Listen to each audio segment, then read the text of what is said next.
मुंबईत येत्या सोमवारी म्हणजे 18 डिसेंबर रोजी जे आहे ते मुंबईत अनेक ठिकाणी पाणी कपात करण्यात येणार आहे। त्याचप्रमाणे जर पाहिलं मुंबई महानगरपालिकेच्या ब्रिटिशकालीन मलबार हिल जलशयाच्या पुनर्बांधणीसाठी तज्ञ मंडळी जलशयाची अंतर्गत पाहणी करणार आहेत। मलबार हिल जलशयातील कप्पा क्रमांक 1 ची अंतर्गत पाहणी करण्यात येणार असून या जलशयाचा कप्पा क्रमांक 1 पूर्णपणे रिक्त करण्यात येणार आहे।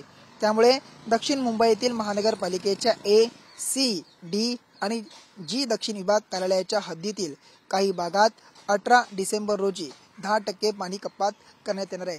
त्यामुळे पाहिलं तर येत्या सोमवारी जे आहे ते पाणी कपात अनेक ठिकाणी मुंबईत करण्यात येणार आहे। कॅमेरासन कमलेश डोंगरेचा अविनाश माने, TV9 मराठी, मुंबई।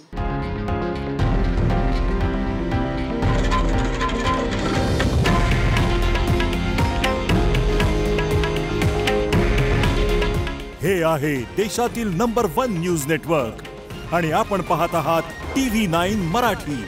काळजी तुमची, हित महाराष्ट्राचं।